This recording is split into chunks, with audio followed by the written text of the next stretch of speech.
അമ്മയുടെ മുഖത്തൊക്കെ ഒരു ചെറിയ ചമ്മലും ചിരിയൊക്കെ അപ്പോ ഇന്നത്തെ കാലത്ത് അത് പറയുന്നത് തഗ് വേറെ. പക്ഷേ എന്നാൽ പോലും നമ്മളതൊക്കെ എല്ലാവരും പറഞ്ഞ പോലെ അവിടെ അവിടെ ഇരിക്കുന്ന ഭീകരന്മാർ കുറെ പേര് ഇരിക്കുന്നുണ്ട്. പൊളിറ്റിക്കൽ കറക്റ്റ്നെസിന്റെ പലരും, രാഷ്ട്രീയക്കാരായിക്കോട്ടെ മന്ത്രിമാരും ഉൾപ്പെടെ എല്ലാവരും ചിരിച്ചു.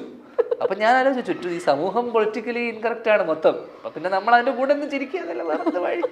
അപ്പോ എന്നാൽ പോലും അത് ഇങ്ങനെ ഒരു വെൽക്കമിങ് എന്റെ കല്യാണത്തിന് കിട്ടുമെന്ന് ഞാൻ ഒരാളുടെയും ഇങ്ങനെ വിളിച്ചിട്ടില്ല. എന്റെ മകൻ സ്വാഗതം ഇങ്ങനെയൊക്കെ പറഞ്ഞു, ഞാൻ മകൻ എന്ന് വിശ്വസിക്കുന്നു. അത് തലേ 2 ദിവസം മുന്നേ തന്നെ ആലോചിച്ച് പുള്ളി എന്ത് പറഞ്ഞിട്ട് ഇവനെ നാറ്റിക്കുന്നു പറഞ്ഞ് പ്രിപ്പയർഡ് ആയിട്ട് വന്നതുപോലെ എനിക്ക് ഫീൽ ചെയ്തു. നമ്മളെ ചില സാധനങ്ങളെ ഒന്ന് പ്രിപ്പയർ ചെയ്യല്ലോ, അതുപോലെ എന്നെ വന്നിട്ടൊന്ന് അധിക്ഷേപിക്കാൻ വേണ്ടി തന്നെ. ഇതുപോലെ വേറെ എവിടെയെങ്കിലും ഇങ്ങനെയൊക്കെ പറഞ്ഞിട്ടുണ്ടോ? ഞെട്ടിയ എന്തെങ്കിലും ഉണ്ടോ ശ്രീനിയായിട്ട് വന്നിട്ട്?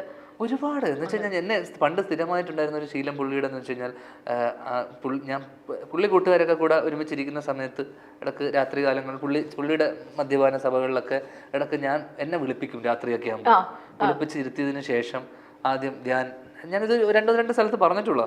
ആദ്യം വിനീതിനെ പോലെയല്ല, ഭയങ്കര കൃത്യമായിട്ട് സിനിമയെ പറ്റി ഭയങ്കര ഹ്യൂമർ സെൻസ് ആണ് അവനേക്കാൾ എന്നൊക്കെ പറഞ്ഞ് ആദ്യം 2 വാക്ക് പൊക്കി പറയും.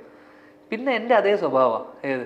പൊക്കി പറഞ്ഞ ഒരു 2 മിനിറ്റ് കഴിഞ്ഞാൽ പക്ഷെ ഒന്നിനും കൊള്ളാത്തൊരു യൂസ്ലെസ്, ഇവനെപ്പോലൊരു പഠിക്കുകയില്ല, ഒന്നും ചെയ്യുകയില്ല, കുറേ പെണ്ണുങ്ങളോട് ഇങ്ങനെ വെറുതെ നടക്കാൻ വെറും ഇങ്ങനെ എന്നെ അടിച്ച് എന്താ പറയണ്ട, എഗെയിൻ പൊളിറ്റിക്കലി ഇൻകറക്റ്റ്. ഇത്രയും ആൾക്കാരെ മുന്നിൽ വെച്ചിട്ട് എന്നെ ഇൻസൾട്ട് ചെയ്ത് പൊക്കി പറഞ്ഞതിൻ്റെ ഇരട്ടി ഇൻസൾട്ട് ചെയ്തിട്ട് Tata bye bye good night എന്നിട്ട് കിടത്തി വിടും. എന്നാലും വിനീതേട്ടനെ പറയുന്നതിനേക്കാൾ സ്വാതന്ത്ര്യത്തോട് ധ്യാനിനെ പറയുന്ന ഞങ്ങൾ ശ്രദ്ധിച്ചിട്ടുണ്ട്. ശ്രീനിധി വിനീതനോട് എനിക്ക് ഒന്ന് വേറൊരു കൈൻഡ് ഓഫ് ഒരു അഫെക്ഷൻ, അല്ലെങ്കിൽ കുറച്ചുകൂടെ ഒരു പ്രൊഫഷണൽ ബന്ധമാണ് അവർ തമ്മിൽ. അതെ, എന്നോട് പുള്ളിക്കൊരു മമതയും കുറച്ചൊരു എനിക്ക് തോന്നുന്നു. പൊതുവെ വീടുകളിൽ നമ്മൾ ശ്രദ്ധിച്ചിട്ടുള്ളതെന്ന് വെച്ച് കഴിഞ്ഞാൽ, ഇളയ കുട്ടിയോട് അച്ഛനമ്മമാർക്ക് ഒരു പ്രത്യേക ഒരു സ്നേഹം ഉണ്ടാവുമല്ലോ, ഇളയ മോളോട്. അപ്പൊ ആ ഒരു സാധനം എനിക്ക് കിട്ടിയിട്ടുണ്ട്. എന്നുവെച്ചാൽ ഏട്ടന് കിട്ടാത്തതിനേക്കാളും കുറച്ചുകൂടെ ഒരു വാത്സല്യവും ഒരു സ്നേഹവും കൂടുതലും ഒരു ഇതും എനിക്ക് അച്ഛനും അമ്മയും. അത് ഇൻഫാക്ട് ഏട്ടനും എനിക്കത് ആ ഒരു കൺസേൺ അല്ലെങ്കിൽ ആ ഒരു സാധനം, ഒരു അച്ഛൻ്റെ സ്ഥാനത്താണ് ഞാൻ പലപ്പോഴും പറഞ്ഞിട്ടുണ്ട് ഏട്ടനെ ഞാൻ കാണുന്നതും. അപ്പോൾ ആ ഒരു സാധനം എനിക്ക് ഭയങ്കരമായിട്ട് 3 പേര് കിട്ടിയിട്ടുണ്ട്. അല്ല, നിങ്ങൾ തമ്മിൽ ഇങ്ങനെ കമിഴ്ന്ന് കിടന്ന് റോൾ ചെയ്ത് അടി ഉണ്ടാക്കുക അതൊക്കെ ഉണ്ടായിരുന്നോ പണ്ട്? പുള്ളി അങ്ങനെ ഒരാളല്ലല്ലോ. വിനീത് ശ്രീനിവാസൻ മറ്റേ ബെഡിൽ കമിഴ്ന്ന് കിടന്ന് അടി ഉണ്ടാക്കുന്ന നമുക്ക് ചിന്തിക്കാൻ പറ്റും. പുള്ളി അന്നും ഇന്നും എന്തെങ്കിലും പ്രശ്നം വെരി കാം ആൻഡ് കമ്പോസ്ഡ്. അന്നും എന്തെങ്കിലും പ്രശ്നം ഉണ്ടാക്കിയിട്ടുണ്ടാകും, ഞാൻ എന്തെങ്കിലും ചെയ്താലും മാത്രമേ പുള്ളി അതും റിയാക്ട് ചെയ്യുക എന്ന് പറയുന്നത് അതിന്റെ ഒരു മിനിമൽ റിയാക്ഷൻ ആണ്. അല്ല, എനിക്കൊന്ന് ദേഷ്യപ്പെട്ടേ ഞങ്ങൾ ആരും കണ്ടിട്ടേ ഇല്ല. എന്നോട് മാത്രമേ ഞാൻ ജീവിതത്തിൽ പുള്ളി ദേഷ്യപ്പെട്ട് കണ്ടിട്ടുള്ളത് കുറച്ചാൾക്കാരല്ല, ഒരാൾ മിക്കവാറും ഞാൻ മാത്രമേ ഉണ്ടാവുള്ളൂ. ആണല്ലേ? കാരണം ഞാൻ പുള്ളിയുടെ എക്സ്ട്രീം ദേഷ്യം അടക്കം ഞാൻ കണ്ടിട്ടുണ്ട്. എങ്ങനെയാണ് ഭയങ്കര ദേഷ്യം വന്ന് എന്ത് അടിക്കുക? അങ്ങനെ അല്ല, നല്ല വൃത്തികെട്ട ചീത്ത വാക്കുകൾ ഞാൻ 1-2 വേണം പുള്ളിയുടെ വാക്ക് ചിന്തിക്കാൻ പറ്റില്ല നമുക്ക്. പക്ഷെ എനിക്കത് കിട്ടിയപ്പോ എനിക്കൊരു സന്തോഷമായിരുന്നു. എന്റെ ഏട്ടൻ ഇങ്ങനെയൊക്കെ പറയുമല്ലോ, അങ്ങനെയെങ്കിലും ഒരാളൊന്ന് ഓപ്പൺ അപ്പ് ആവുമ്പോഴേ, എന്തിനാ ഇതൊക്കെ നമ്മൾ മനസ്സിലുള്ളിൻ്റെ ഉള്ളിൽ ഇത് ആക്കി വെക്കണ്ട, ഒന്നും അടക്കി വെക്കേണ്ട കാര്യമില്ല. അപ്പൊ ആ രീതിയിൽ എൻ്റെ ഒരു ഏട്ടൻ്റെ ഒരു തുറന്നു പറച്ചിൽ അല്ലെങ്കിൽ തുറന്നും ചീത്ത പറയുന്നത് എനിക്ക് അന്ന് ഞാൻ സന്തോഷത്തോടെ കടന്നു തുടങ്ങിയത്. കാരണം വിനീതൻ ഈ ഇടയ്ക്ക് പറയുന്നത് ഞാൻ കേട്ടെ, എന്തും ഈ ലോകത്ത് എന്നെ പറ്റി എന്തും പറയാനുള്ള റൈറ്റ്സ് ഞാൻ ഒരേ ഒരാൾക്ക് കൊടുത്തിട്ടുള്ളത്, അത് ധ്യാൻ ശ്രീനിവാസനാണ്. ഞങ്ങൾ അധികം വിളിക്കുന്നുണ്ടാവില്ല, മിണ്ടുന്നുണ്ടാവില്ല, എന്നാലും at the end of the time ഞങ്ങൾ തമ്മിലുള്ള ബന്ധം എന്ന് പറയുന്നത് it's kind of beyond words ആണ്. പക്ഷെ എപ്പോഴെങ്കിലും ചേട്ടൻ ഈ ധ്യാൻ ഇത്രയും കഥകളും ഒക്കെ പറയുമ്പോഴത്തേക്ക് ഒന്ന് പൊടുപ്പും തൊങ്ങലൊക്കെ ഉണ്ടെന്ന് നമുക്കും അറിയാം. എപ്പോഴെങ്കിലും വിനീതേട്ടൻ വിളിച്ച് പറഞ്ഞിട്ടുണ്ട്, ഡേ കൂടുന്നുണ്ട്, നീ ഒന്ന് കൂടുന്നുണ്ടെന്ന് പറഞ്ഞാൽ ഞാൻ കൂട്ടി കുറച്ചുകൂടെ കഥകൾ പറയുള്ളൂ. എനിക്ക് പുള്ളിയുടെ 100,000 കഥകളുണ്ട് എൻ്റെ കയ്യിൽ. പക്ഷെ അതൊന്നും ഞാൻ പറയാത്ത അല്ലെങ്കിൽ പുള്ളിയുടെ കുറച്ചധികം കഥകളൊക്കെ ഉണ്ട്. പുള്ളിയുടെ ഒരു രസകരമായ ഒരു കഥ എന്ന് വെച്ച് കഴിഞ്ഞാൽ, ഇത് ഞാൻ പറഞ്ഞിട്ടുണ്ടോ? ഇത് ഞാൻ പറഞ്ഞിട്ടുണ്ട്, അതുകൊണ്ട് പറയുന്നത്. അപ്പൊ അതിനകത്ത് 1-2 സംഭവങ്ങളൊക്കെ ഉണ്ട് പുള്ളിയുടെ കോളേജ് സമയത്തും സ്കൂൾ സമയത്തൊക്കെയുള്ള എനിക്കറിയാവുന്ന പുള്ളിയുടെ കുറച്ച് കഥകൾ. എന്താ വീക്ക്നെസ്? എന്താ വിനീതേട്ടന്റെ ശരിക്കും? ഒന്നുമില്ല, എനിക്ക് തോന്നുന്നു ഭക്ഷണം ആണ് പ്രധാന. ആ ഭക്ഷണത്തിലെ വീക്ക്നെസ് ഉദ്ദേശിച്ചത്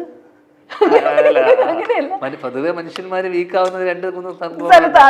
അങ്ങനത്തെ യാതൊരു പ്രലോഭനങ്ങളിലോ വീഴുന്ന ഒരാളല്ല ഞാൻ. ഇപ്പോ ഈ നദികൾ സുന്ദരി യമുന പറഞ്ഞു, ഭയങ്കര റിവ്യൂസ് വരുന്നു, നല്ല കളക്ഷൻസ് ഉണ്ട്, തിയേറ്ററിൽ ഫുള്ളി റൺ ചെയ്തുകൊണ്ടിരിക്കുന്നു. ഇതുവരെ ജീവിതത്തിൽ കണ്ടതിൽ സുന്ദരി ആരാണ്? ഞാൻ ഇപ്പൊ തൊട്ടടുത്ത ഇന്റർവ്യൂലടക്കം പറഞ്ഞു. ഞാൻ നേരിട്ട് കണ്ടതിൽ ഏറ്റവും എനിക്ക് സുന്ദരിയായി തോന്നിയത്, അല്ലെങ്കിൽ ഞാൻ നേരിട്ട് അടുത്ത് കണ്ടപ്പോൾ എനിക്ക് ഏറ്റവും ഭംഗിയുള്ളതായിട്ട് തോന്നിയത് അനുഷ്ക ഷെട്ടിനെയാണ്. അനുഷ്ക ഷെട്ടി. ഞാൻ അത്രയും അടുത്തുനിന്ന്, കാരണം അവർ സിനിമയിൽ വന്ന സമയത്ത് ഞാനും ഏട്ടനൊരു സ്ഥലത്ത് ഭക്ഷണം കഴിക്കാൻ പോയപ്പോൾ ദൂരെ നിന്നിട്ട് എനിക്ക് ആരാന്ന് മനസ്സിലായില്ല. അവർ തിരിച്ച് നടന്നു വരുമ്പോൾ ഞാൻ ക്രോസ് ചെയ്ത് പോകുമ്പോൾ അവരെ കണ്ടു.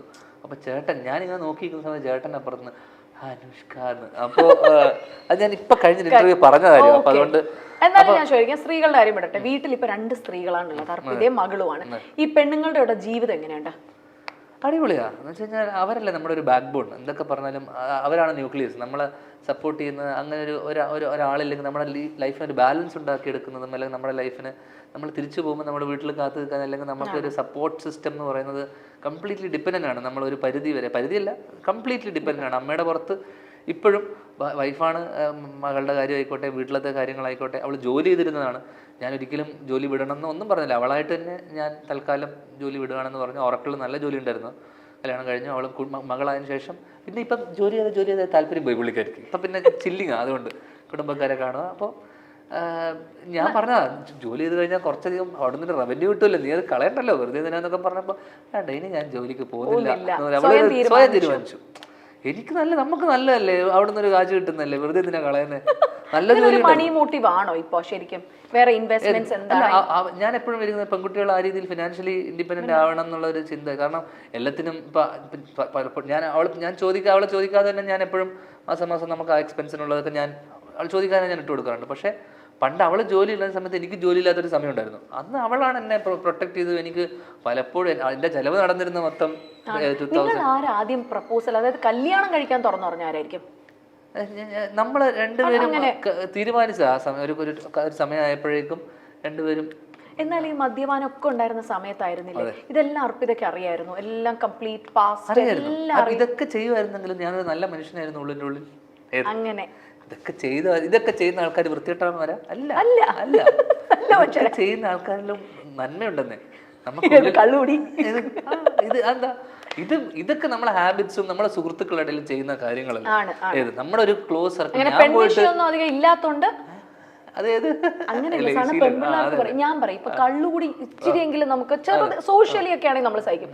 പക്ഷെ വേറെ നമ്മള് അല്ല, എനിക്കിപ്പോ ഫ്ലിങ്സും എനിക്ക് ചെറിയ ചെറിയ കുട്ടി അതൊക്കെ പലതും അവക്കറിയാവുന്ന കാര്യങ്ങളുണ്ട്, ഇഷ്ടങ്ങൾ. പിന്നെ ഞാൻ പലപ്പോഴും ചെറിയ എല്ലാം നമുക്ക് അട്രാക്ഷൻ അല്ലെങ്കിൽ ഒരു ക്രഷൊക്കെ നമുക്ക് പലപ്പോഴും പല ഘട്ടങ്ങളിൽ നമുക്ക് തോന്നും. അതൊന്നും നമ്മൾ ക്യാരി ചെയ്യുന്നില്ല എന്ന് മാത്രമല്ലേ ഉള്ളൂ. നമ്മൾ വീട്ടിലോട്ട് കൊണ്ടുപോയാൽ ടേക്ക് ഹോം അല്ല നമ്മൾ, കാരണം നമുക്കൊരാളുണ്ടല്ലോ, നമുക്കായിട്ടൊരാൾ. അപ്പം പിന്നെ അയാളുള്ളിടത്തോളം പിന്നെ നമ്മൾ അയാളോട് നമ്മൾ സന്തുഷ്ടയാണെങ്കിൽ പിന്നെ എന്തിനാണ് നമുക്ക് വേറൊരാളുടെ ആവശ്യമുണ്ട്? Correct, you said the point. അപ്പോൾ ഇനി ഒരു ചെറിയൊരു സെഗ്മെന്റ് ആണ്, വേറൊന്നുമില്ല. 2 സെഗ്മെന്റ് ഉണ്ട്. ഇതിൽ വളരെ സിമ്പിൾ ആണ്. ഞാൻ കുറച്ച് ആക്ടേഴ്സിന്റെ പേര് പറയും.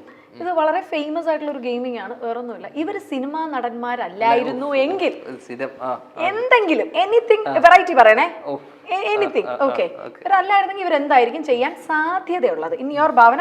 പുതിയ സാധനമാണേ. ഒന്നാമത്തെ പേര് ഷൈൻ ടോം ചാക്കോ. ഷൈൻ ടോം ചാക്കോ എന്താ പറയണ്ടേ, ബാർട്ടൻഡറോ അല്ലെങ്കിൽ അല്ലേ ഒരു ഓളമേനെ അല്ലേ, ബാറില് DJ ബാർട്ടൻഡർ നല്ലല്ലേ. അങ്ങനെ അതാകുമ്പോ അവിടെ നിന്ന് എടുത്തു കൊടുക്കുകയും ചെയ്യാം, പുള്ളി സൈഡിൽ നിന്ന് അടിക്കുകയും ചെയ്യും, പരിപാടി നടക്കും. ഹാപ്പി ആയിരിക്കും. അടുത്തത് ഹണി റോസ്. എനിക്ക് അറിയില്ല പുള്ളിക്കാരി ആക്ച്വലി. ഹണി റോസ് അവര് അല്ല അങ്ങനെയല്ല, അങ്ങനെ അറിയില്ല പുള്ളി പേഴ്സണലായിട്ട്. ഷൈൻ എനിക്ക് അറിയാവുന്നതുകൊണ്ട് എനിക്ക് അതിനകത്ത് ഇത് പറയാം. എനിക്ക് തീരെ അറിയാത്ത ഹണി റോസ് എന്നൊക്കെ കേൾക്കുമ്പോ ഇപ്പൊ മനസ്സിൽ വരുന്ന ഒരു കാര്യം, ഹണി റോസ് എന്ന് കേൾക്കുമ്പോൾ മനസ്സിലായി വളരെ സുന്ദരിയായിട്ടുള്ള നടി. ഹണി റോസ് ഇതെല്ലായിരുന്നെങ്കിൽ എനിക്ക് തോന്നുന്നു സ്കൂൾ ടീച്ചറൊക്കെ ആയിരുന്നെങ്കിൽ കുട്ടികൾക്കൊക്കെ ഒരു രസമായിരുന്നു അല്ലേ, ക്ലാസ്സിലൊക്കെ കൊച്ചുകുട്ടികൾ. അല്ല, ഞാൻ പറഞ്ഞ ഒരു ഹൈസ്കൂൾ ടീച്ചറൊക്കെ ആയിരുന്നെങ്കിൽ കുട്ടികൾക്ക് ഒരു നമുക്ക് എപ്പോഴും ക്രഷ് പോകുന്ന ടീച്ചർമാരുണ്ടാവില്ല. അതാകുമ്പോ നമ്മൾ എല്ലാ ദിവസവും സ്കൂളിൽ പോകും. ഹണി റോസ് ടീച്ചറാണെങ്കിൽ ഒറ്റ ദിവസം പോലും നമ്മൾ മിസ് ചെയ്യില്ല ക്ലാസ്. അങ്ങനെ ഞാൻ പോയിരുന്ന ഒരു കാലം ഉണ്ടായിരുന്നു എനിക്ക്. എനിക്കൊരു നമ്മളെ എപ്പോഴും ടീച്ചർമാർ, നമുക്ക് നമ്മുടെ ഫസ്റ്റ് ക്രഷ് പലപ്പോഴും ടീച്ചർമാരായിരിക്കും പലപ്പോഴും.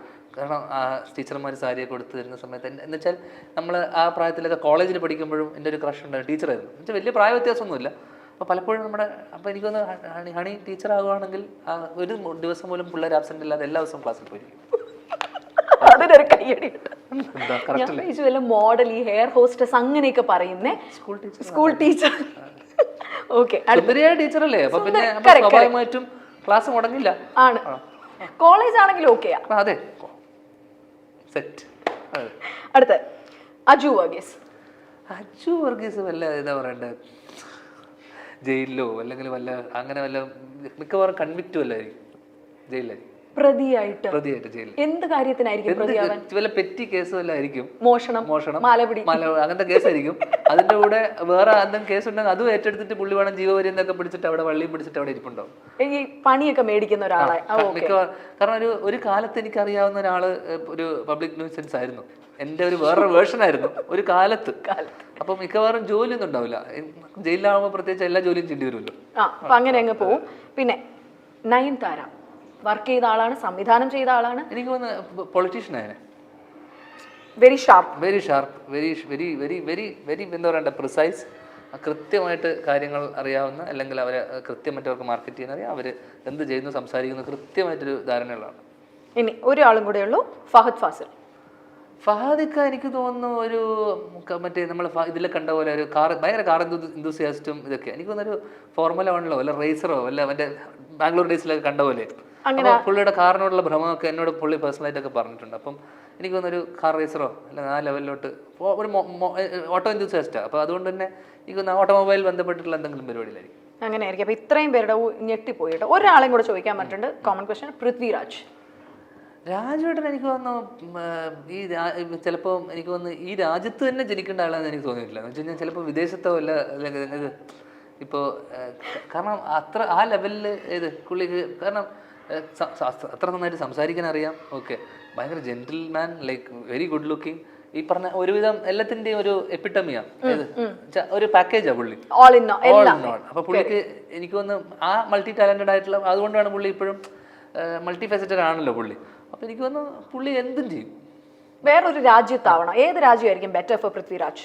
കേരളം അല്ല ഇന്ത്യ, അല്ലെങ്കിൽ കേരളം അല്ല ഇന്ത്യ, അല്ലെങ്കിൽ എനിക്ക് തോന്നുന്നു പുള്ളി എവിടെ പോയാലും പുള്ളിക്കൊരു പരിപാടി ഉണ്ടാക്കിയെടുക്കും.